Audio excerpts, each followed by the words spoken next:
আসসালামু আলাইকুম ওরহমতুল্লাহি ওবরাকাতুহ। এক অঞ্চলে বাস করতেন এক অদ্ভুত স্বভাবের লোক, যার বয়স ৬০ পেরিয়েছে। তবু তিনি কারো মুরিদ হতে পারেননি। অথচ তার স্ত্রী, সন্তান সকলেই কোনো না কোনো পীরের অনুসারী। এই নিয়ে তার মনে ছিল দারুণ দুশ্চিন্তা। তিনি পীরদের মজলিসে যেতেন, তাদের আলোচনা শুনতেন, কিন্তু তার দৃষ্টি থাকত সর্বদা পীরের ত্রুটি খোঁজার দিকে। কোনো পীর যদি ইসলামের দাওয়াত দিতেন আর সেই কথার সামান্য অংশ তার মনোপুত না হতো, অমনি তিনি বলে উঠতেন, এ কথা একদম ঠিক নয়, এ ব্যক্তি সত্যিকারের পীর হতেই পারে না। এমনকি কোনো পীর যদি জুতা পরিধানে ডান পায়ের পরিবর্তে বাম পা ব্যবহার করতেন, তৎক্ষণাৎ তিনি মন্তব্য করতেন, না, এ ব্যক্তি পীর হওয়ার যোগ্যতাই রাখে না। মানুষের ভুল ধরে বেড়ানোই ছিল যেন তার স্বভাব। একদিন তার স্ত্রী খুব মিনতি করে বললেন, আপনি তাড়াতাড়ি কারো মুরিদ হন। জীবন মৃত্যুর কোনো ভরসা নেই।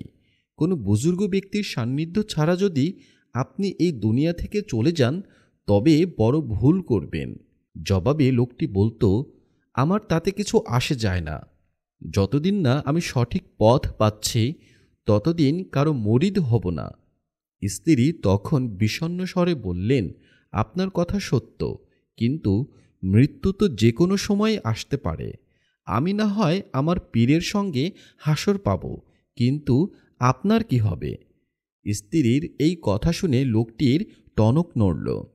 তিনি চুপ হয়ে ভাবলেন, আসলেই তো জীবন মৃত্যুর ভরসা নেই। কাল যদি সূর্যোদয় না দেখি, তবে আমার কি হবে? সারা রাত এই চিন্তায় তার ঘুম এলো না।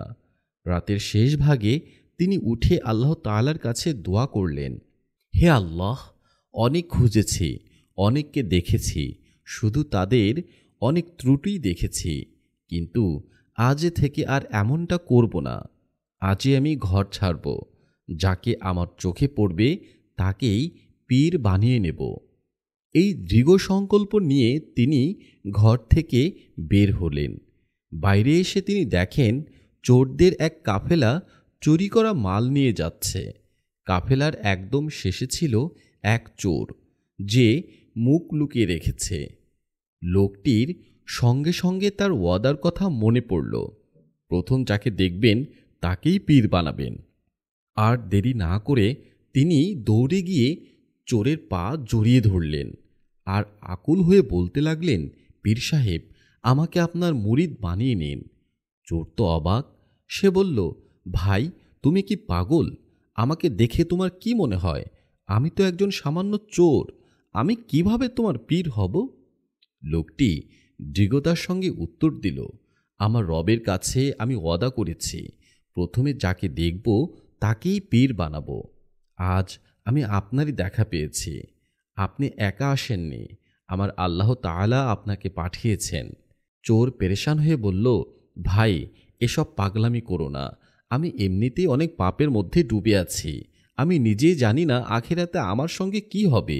আর তুমি আমাকে ধরে থাকলে আমার কাফেলা অনেক দূর চলে যাবে। চোরটি নিজের গুনাহের কথা খুলে বলল, যাতে লোকটি তাকে ছেড়ে দেয়। কিন্তু লোকটি ছিল নাছোড়বান্দা। সে আরও জোরে পা চেপে ধরে বলল, আমি আপনার কথায় মুগ্ধ হয়েছি। আজ পর্যন্ত যত পীর দেখেছি, সবাই শুধু নিজের প্রশংসায় ব্যস্ত, আর আপনি নিজের খারাপ কাজের কথা নিজেই বলছেন।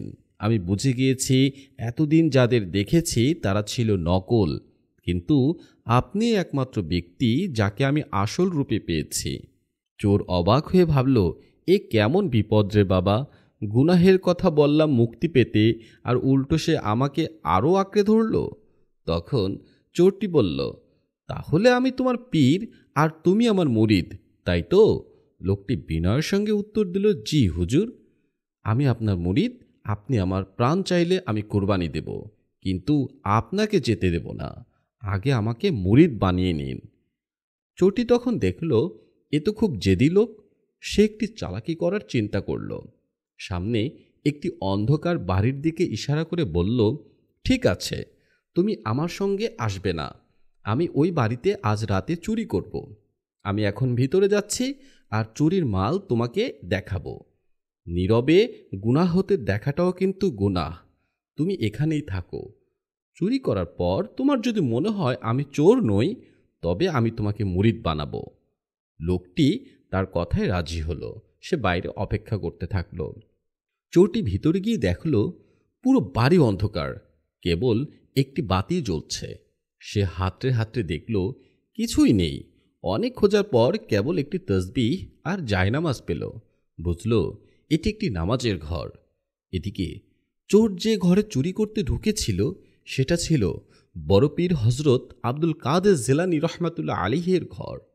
বড় পীর হজরত আব্দুল কাদের জিলানী রহমাতুল্লাহ আলাইহি দরজার পাশে দাঁড়িয়ে এই চুরির দৃশ্য দেখছিলেন। এমন সময় তার সামনে দোহার কুণ্ডলীর মধ্য থেকে আবির্ভূত হন হজরত খিজির আলাইহিসসালাম। তিনি বললেন, হে আব্দুল কাদের জিলানী, বাগদাদে পীরের অভাব হয়েছে। আপনি সকালে সূর্য ওঠার আগেই কাউকে পীর উপাধি দিয়ে দিন। বড় পীর তার কৃতিত্ব দেখালেন। তিনি বললেন, এদিক সেদিক যাওয়ার দরকার নেই। আমার ঘরে আজ রাতে এক চোর এসেছে চুরি করতে। সে অনেকক্ষণ ধরে চুরি করার চেষ্টা করছে, কিন্তু কিছুই পায়নি। এমন না হয় যে সে বাগদাদি গিয়ে বলে, বড় পীরের ঘরে কিছুই পেলাম না। তাই আমি ফয়সালা করেছি এই চোরকেই আমার পীর বানিয়ে নিব। এভাবেই বড় পীর আব্দুল কাদের জিলানী রহমাতুল্লাহ আলাইহি এর তীর সঠিক নিশানায় গিয়ে লাগল। সেই চোর একজন পীরের মুরিদ হয়ে গেল। বড় পীর তাকে 3 দিন নিজের তত্ত্বাবধানে রাখলেন। 3 দিন পর তিনি বললেন, হে আমার মুরিদ, আমি তোমাকে পীর বানিয়েছি, শুধু আমাকে দেখতে নয়। এখন থেকে তোমার অনেক দায়িত্ব। বাগদাদের জমিন তোমার অপেক্ষায় রয়েছে। এই বলে বড় পীর আব্দুল কাদের জিলানী রহমাতুল্লাহ আলাইহি সেই চোরকে খেলাফতের দরজা খুলে দিলেন এবং নিজের খলিফা বানিয়ে নিলেন। চোরটি যখন চলে যাচ্ছিল, বড় পীর বললেন, হে আমার মুরিদ, শুনে যাও। বাহিরের দরজায় তোমার একজন মুরিদ অপেক্ষা করছে। প্রথমে তাকেই তুমি মুরিদ করে নিও, তারপর বাগদাদে যেও। সেই অপেক্ষায় থাকা মুরিদ ছিলেন আর কেউ নন, সেই পথহারা পথিক যিনি 3 দিন ধরে ওই ঘরের দরজায় বসেছিলেন চোরটির ফেরার অপেক্ষায়।